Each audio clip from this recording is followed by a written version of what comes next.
There's a war going on for the mind of every man in this country right now. And let me explain to you why.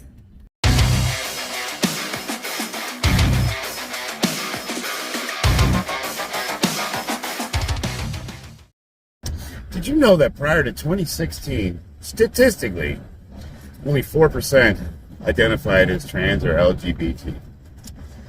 And since then, that number has jumped up to 19%. That's crazy. You're telling me that 19% of people are trans? Well, no. So here's the deal.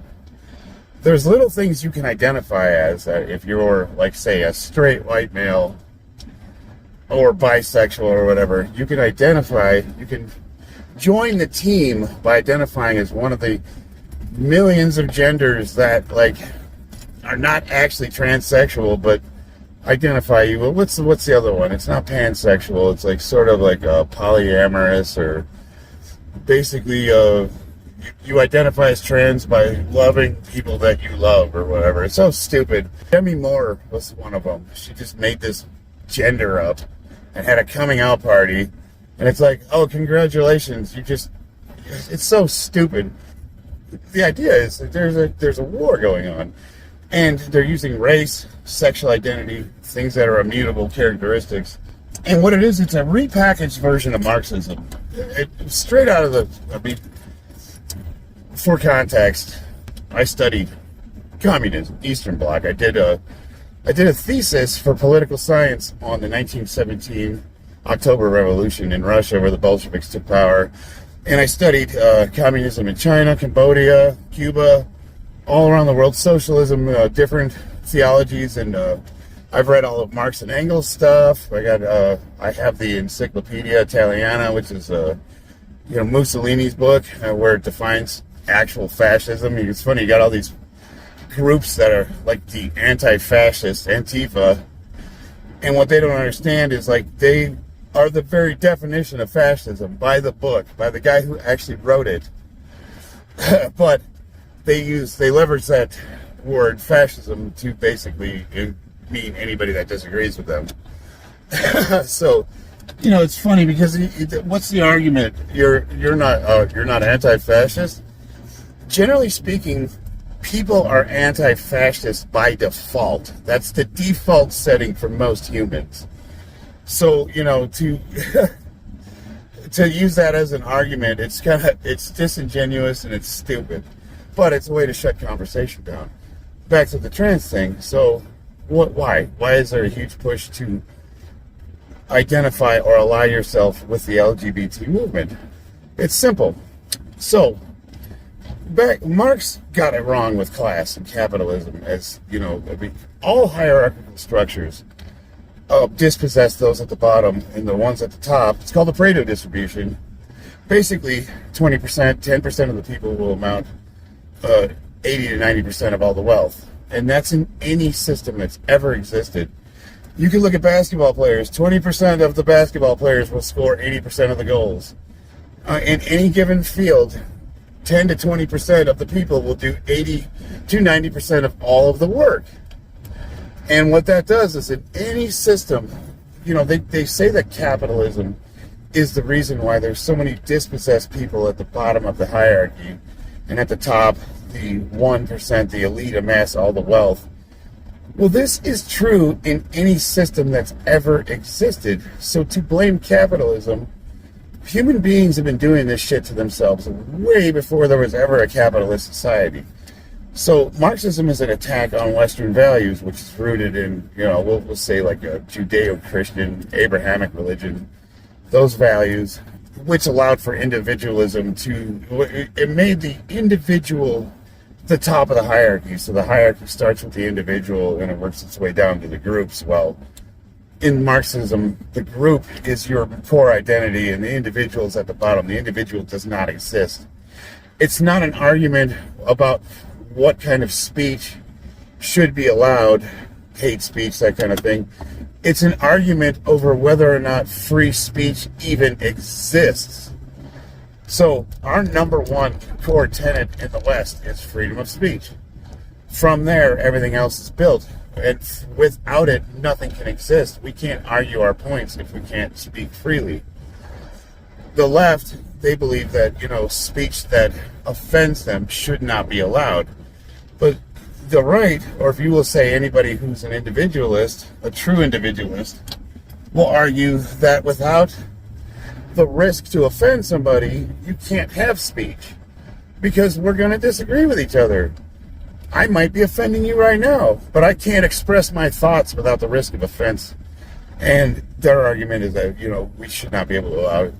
But here's the thing, they don't understand. What they try to enact now in legislation is going to bite them in the ass when they're no longer useful. And I'll tell you why. Well, traditional values centered around a monogamous relationship and a core family is under assault because they can't exact the level of control they want. Look at everything that's going on. Everything that's going on is an attack against traditional values, the family. And it baffles me because what they're essentially doing is they're trying to lower the population by taking away breeding couples, if you will. I mean, like, gay people can't have kids, trans people can't have children. Well, when they mutilate kids to make them a different gender, they lose the ability to have children. So there's a direct attack on our ability to have cohesive family unit structures. Kids that are raised in single-family homes are statistically worse across the board as far as crime, as far as education, as far as ability, predictors of success. Their chances go way down across the board, and it's an attack on that system. Whiteness. You've heard the term whiteness. That's a repackaged definition of bourgeois. So before, when it was Marx, it was class warfare. So you had the bourgeois, which is the people that own the means of production, and you had the proletariat, which are the ones that produce. And it was his argument that those who produce should own the means of production, because the people that own the means of production take advantage of those that produce. Well, if I decide to go to work for you, you agree to pay me a wage, we have an agreement. I am agreeing to take the job, and I am agreeing to do what you asked me to do for the amount of money that you agreed to pay me. And as long as you are paying me that amount of money, you're compensating me what we agreed upon. You owe me nothing more, and it's a voluntary interaction. I agreed to take the job. I don't have to stay with you. I can leave whenever I want. But what happens is, you get these people, they have no skills, they have nothing to offer in the way of means of production. All they have is their time and their labor. And they show up and they expect to be compensated for that time and labor. And, they'll take some meaningless job that probably a machine with a PLC could do, like flipping burgers or whatever. And they expect a living wage. Why? Because now that they're at that job, that's what they're going to do for the rest of their lives. And they get trapped into doing that. And they're not bettering themselves. They're not getting any more skills to offer. So they get stuck in these dead-end jobs, and they just don't see that it's their responsibility to increase their value so that they have something of value to contribute. I have honed a skill for all intents and purposes. I have consistently made myself more valuable over the years, and now I'm at a point where I can negotiate my salary. I'm by no means a rich man, but I do make enough money to support a family, and it's important. It's because I started with nothing to offer. I had no skills of value to offer. I showed up with a willingness to do work, and luckily I was in a situation where people taught me what I needed to know so that I could become more valuable. And over time, I honed these skills, and these skills were in demand. They needed people that could do what we do so that they could build America. They need carpenters, they need plumbers, they need iron workers, they need all of the laborers, they need block setters, they need all these people, and these are all skills that you have to learn and hone over time. And that could include even like physical. You have to be strong enough to do the work. You have to be smart enough to do the work. You have to be willing to do the work. You just show up and say, you need to compensate me because I exist, and now that I work for you, you're responsible for me. That's bullshit.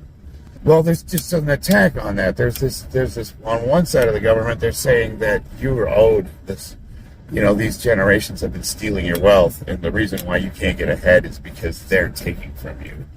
And then you have the other side, which is saying, no, you're responsible. Like, I know the system sucks and the world's set against you, but you are still responsible for trying. You're still responsible for your part. If nobody's producing and nobody's contributing to the system, then the system has no value to extract from. So those that want to redistribute the wealth, they're not going to have any wealth to redistribute if nobody's contributing. Somebody has to make something. Somebody has to provide something to the system for money to have value. That's how it works. The more and more people we have living off the system, the less and less value we have being contributed to the system. And I don't understand what the end game is other than control. Right now, America is the last bastion of freedom on the planet. We've given away a lot of our rights. That Patriot Act. I mean, we played ourselves hard, and we gave away a lot of our rights. But the fact still remains that we're still the land of opportunity. You can still, with little to nothing, go out there and make something of yourself. Now, is it like the old days where you could show up at the factory and work and afford enough money to buy a house and raise a family on a single income?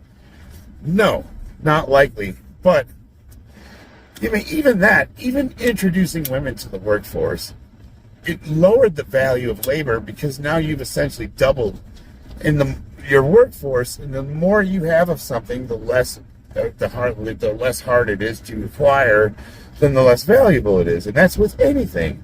Gold is valuable because we've assigned a value to it, and they restrict the amount of gold that's on the market. If they were to flood the market tomorrow with all the gold that exists in the world, it would lose its value. So, there's a lot of things. A lot of the things of value in our society today only have a value assigned to them because we've decided that they are valuable, like Bitcoin, like cryptocurrency. Like, what's really backing any of this stuff? Even our fiat money only has value. Well, our fiat money has value because there's debt assigned to it, and once that debt is squared, our dollar has no value. And I can go into the reason why the media has scared everybody into thinking the dollar is going to collapse because of the debt that we're in.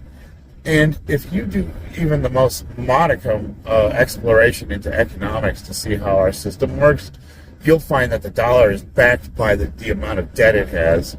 And we need to have that debt in order for the dollar to have value. If we were to pay all that debt off, the dollar would have no more value, and that's when the dollar will collapse. It's a system of fear. It amazes me how many people fucking believe legacy media, CNN, MSNBC, Fox News. They go on, they watch the news, and they believe that shit. I talked to a bunch of people that actually thought that Kyle Rittenhouse shot and killed 3 or 4 black people. And there's video fucking evidence to the contrary. You can actually watch what happened with your own eyes, and yet people are still deceived.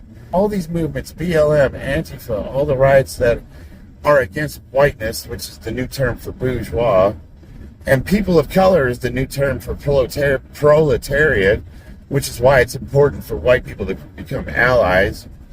You're either with us or against us, just like cultural Marxism, just like the People's Revolution in China, the Cultural Revolution. All of it's the same exact thing that happened in all of these communist countries. And the end result was a totalitarian state that enforced every aspect of your life, and it even dictated what you could wear and how much you were allowed to eat. Millions perished in starvation. Everybody lived in abject poverty and misery. And it's going to be grand when we're all equal, because we're all equally shit. No one will have any more opportunities, and won't that be awesome? You won't have anything else to complain about. Your value is social credit instead of money. It's how much you can ally yourself with the movement. It's called ideological possession. And we have people that are being possessed by ideology, and they have lost their ability to think for themselves.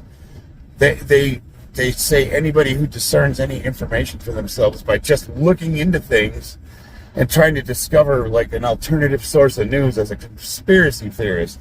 They use terms like conspiracy theorist. They throw around the words like Nazi, woke. All these terms are designed to deride and belittle anybody who thinks for themselves. That's what's going on. It's a cultural war. It's not that everybody's all of a sudden trans.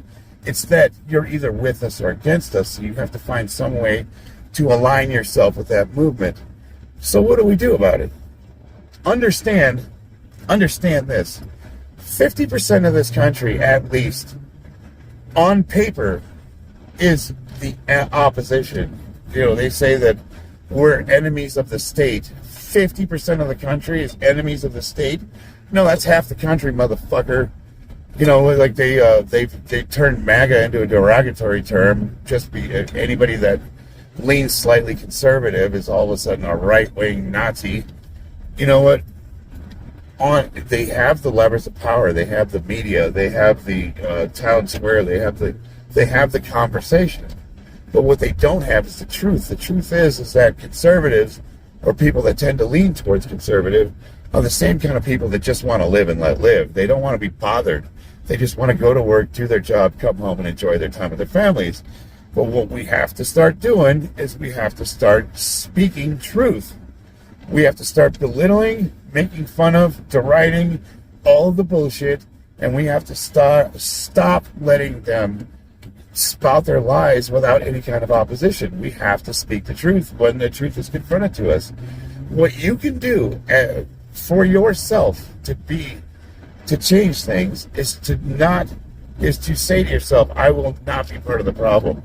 I am not going to speak a lie. I'm not going to endorse falsehoods. And I will accept any consequences they throw at me when they try to cancel me because I speak the truth. You will speak the truth at any turn, and that is your part. That's what you can do, is confront the bullshit. When you see it, speak out. Say something. When people start spouting nonsense, and it's nonsense, just you don't contribute to the problem. Don't capitulate. Nobody wants to be rude. Nobody wants to upset anybody. So we all try to be nice. And we all try to be loving and accepting of people the way they are. And for the most part, that's true. Like how you want to live your personal life doesn't confront me at all. It's when you align yourself with a movement that's going against the traditional, the scaffolding that holds our country together and our way of life. We are the most prosperous, free society that's ever existed. We are the only country where you could literally wake up with nothing and make yourself into a billionaire. Would it happen to the average person? No, but it is possible, and it's the only place left on the planet where it is still possible. And they want to replace our system with what? I mean, even the most poor people in this country live way better than... I've been around the world, man. The Marine Corps sent me to all the shitty places, and I'm here to tell you right now, we have it good, and what we have is a bunch of whiny, ungrateful little brats that think they're oppressed, and they have no idea what true oppression is. Here's the problem. You sell your freedoms cheap for the illusion of safety and security, and you want this world where nobody's offended by anything, and you could do whatever you want without anybody saying anything about it. Think about what that means. We're basically replacing religion and tradition with hedonism, this ability to just live your truth, do whatever the hell you want no matter what, and you expect people to endorse your mental nonsense. That would be like a heroin addict, instead of going to rehab and doing the hard things to change his life and get sober, it'd be like the state saying, no, you need to give him heroin because that's his truth. His truth is he's a heroin addict. And how dare you? How dare you? Yeah, you know what? I'm not going to do it anymore. I don't care. I'm done with the nonsense. I'm going to speak truth from now on, and I'm not going to be part of the problem. I'm going to be part of the solution. I swore an oath to defend and protect the Constitution of the United States, and you're not taking any of my rights away without a fight.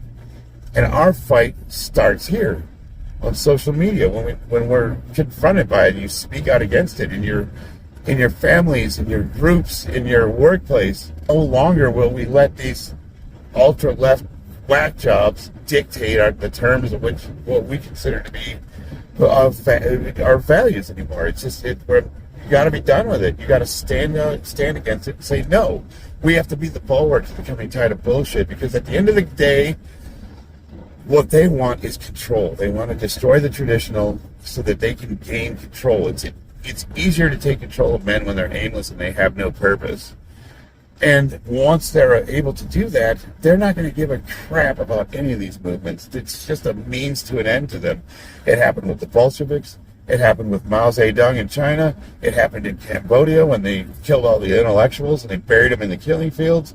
It happened in Cuba, after Che Guevara's awesome revolution, and he murdered anybody. He did.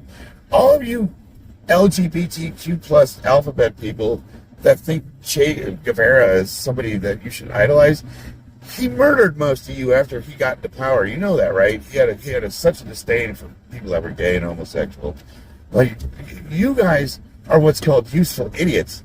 And once they no longer need you, you're going to be the first on the firing block. That's the exact same thing that happened in 1917 when the Bolsheviks took power.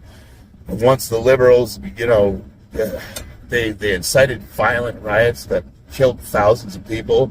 And then once they were in control, they killed millions.